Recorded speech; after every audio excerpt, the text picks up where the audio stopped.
কেমন আছো সবাই? পাঁচমিশালি জীবনে আরেকটি ভিডিওতে স্বাগতম জানাই।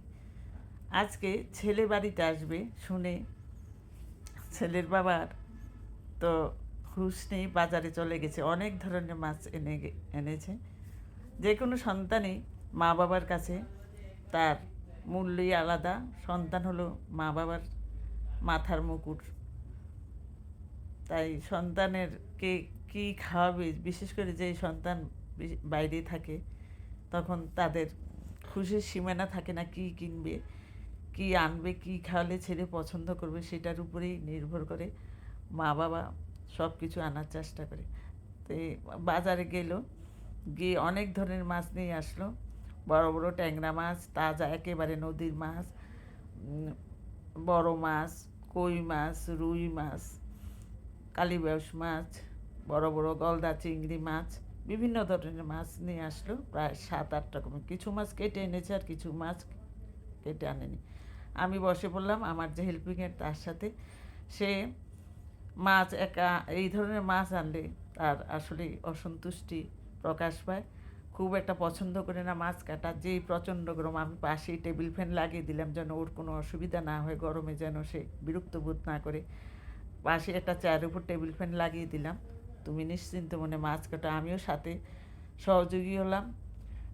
আমি প্রায়ই এমন করি, ওকে আমি বেশি মাছ আনলে একা কাটতে দিনে আমি সাথে কাটি। মাছগুলি একে একে কেটে নিচ্ছে, সেও কিছু কাটছে। রান্না করব আজকে ছেলে যা পছন্দ করে।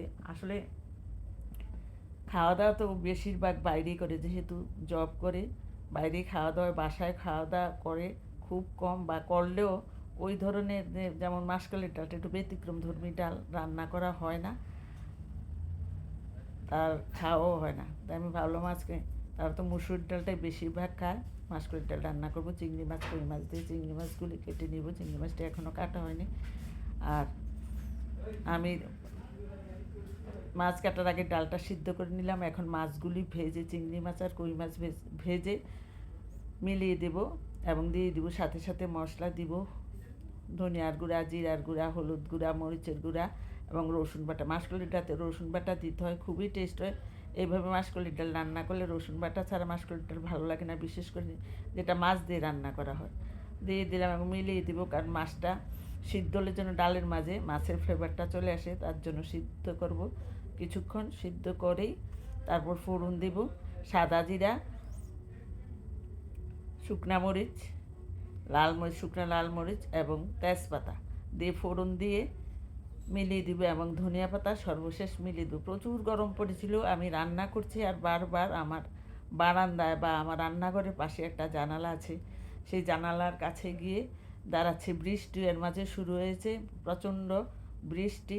বৃষ্টিটা আসাতে কিছুটা শান্তি আমি পাচ্ছি। যে এই ধরনের গরম, গরমে রান্নাঘরে টিকা যাচ্ছিল না। নামানোর আগে ডালটা দিয়ে দিলাম, কাঁচামরিচ কয়েকটা, ধনিয়া পাতা দিয়ে কিছুক্ষণ রেখে ডালটা নামিয়ে ফেলবো। তারপর রান্না করব ট্যাংরা মাছ। আমার ছেলে বিশেষ করে বড় মাছ খেতে খুব একটা পছন্দ করে না, আমি তাই রান্না করব আজকে ট্যাংরা মাছ। বড় মাছ রান্না করব না। ট্যাংরা মাছটা আমি খুব সুন্দর করে ভেজে নেব, লাল করে সরিষার তেল দিয়ে ভাজবো, কারণ আমি রান্না বেশিরভাগই সরিষার তেল দিয়ে করি।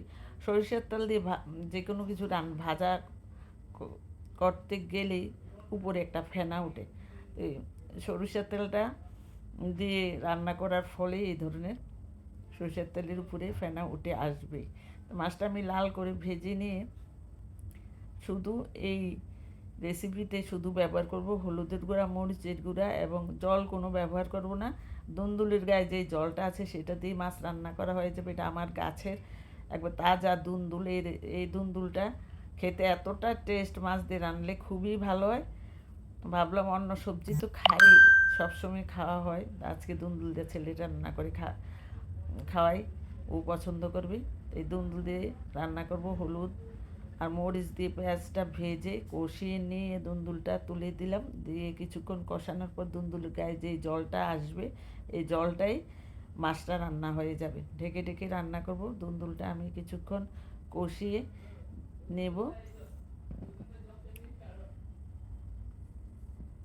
কষিয়ে নিয়ে মাছটা উপরে উঠিয়ে দেব। আমি রান্না করছি আর বাইরে যাচ্ছি, বারবার বারান্দায় দাঁড়িয়ে দাঁড়িয়ে বাইরে দৃশ্য দেখছি। অনেক গাছে অনেক ফুল ফুটে আমার গাছে, খুব ভালো লাগে। আমার বাইরের উঠানের দৃশ্যটা রান্নাঘরের জানলা দিয়েও দেখছি, অনেক ফুল ফুটে গাছে, খুব ভালো লাগে দেখতে।